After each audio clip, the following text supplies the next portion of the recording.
Have you guys ever came across a picture or some type of video showing an animal such as a sea turtle or a seal that has been covered in oil or wrapped in plastic or some sort?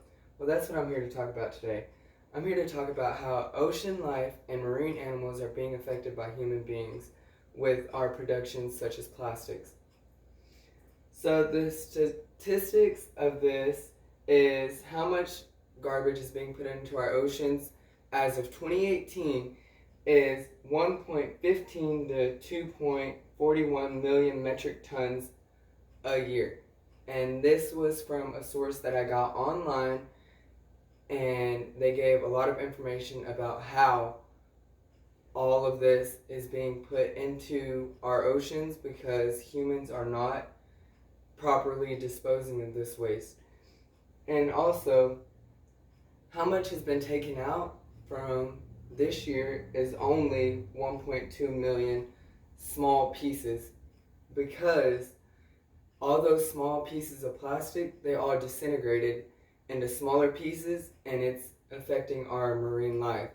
So like, if you ever watched a video or seen some type of documentary on how marine life is being affected, if they cut open, say, a seagull, they cut open a seagull and they just take the insides and cut them into smaller pieces, and you could just see the small amounts of plastic and styrofoam that is being eaten by these animals because they think it's food, and that's bad on our part because we're just disposing of it in an improper way. Also, the amount of marine life that has been affected is about 46%, and that's kind of a big deal. I mean, the ocean, it's honestly one of the biggest ecosystems we have, and we're not doing anything to help clean it up. Alright, so here's some examples of some of the pollutants in our oceans. So we got the usual, we got the just plain litter such as plastics and styrofoam. We also have offshore oil, industrial wastewater, so that's like all the boats that travel across our oceans, that's being polluted because of those big travel boats. Also, we got ocean transportation, air pollutants, farm runoff, and we just also have raw sewage.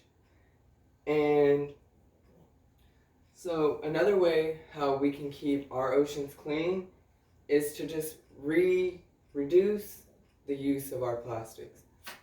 Most of the time nowadays, companies are making plastics that are reusable. You could refill them, such as a water bottle. You could do much stuff with it. And you could also recycle. There's recycling bins everywhere. I mean, it don't hurt anything to just go put that plastic bottle in a recycling bin. Also, you can reduce your carbon footprint. Reducing your carbon footprint, that means you are not leaving your lights on when you leave, you're unplugging everything.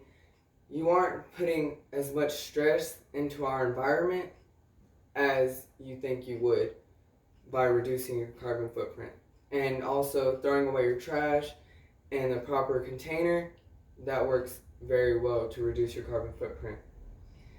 And also, all you gotta do is throw away your trash. Like, don't just litter, you know? Come on. Alright, some positive and negative outcomes of trying to clean our oceans is, okay, a negative outcome is it can be very expensive to create the technology that we need to try and clean our oceans to a good manageable state that it needs to be in. And a very positive outcome is that humans, we would get the overall achievement of having that good feeling that we are helping our earth be as beautiful as it once was again. All right. So some biodegradable products are things such as like bamboo straws or paper straws that are they're very disintegratable, really easy to just come apart. And some some scientists say that they are biodegradable because they can disintegrate and won't go into our oceans in a bad way. But what they aren't telling you is that some of the elements that they use in those products, they have a half-life. And what that means is that that whenever an element is cut up and used as a product, it has a half-life. And what it does is it'll disintegrate little by little and just disperse everywhere that it was used. And that's kind of bad on our environment because we don't want that. And the elements that they're using is really bad for our environment. But they believe that it will help save our environment in a positive manner. And so the use of petrochemicals is supposedly engineered to break down very quickly, but there's a small cost of that. What it does is that it releases some chemicals that are very negative for our ocean and marine life, and that's not what we need in our oceans, especially right now. All right, so overall, I believe that we need to keep our oceans clean and that we need to make a very strong and powerful impact to clean our oceans, to keep all the marine life safe, because we all want a good and flourishing world in our oceans, and we really need that to happen. And so my sources are seawastewars.org and my advanced placement environmental science textbook that I took in high school.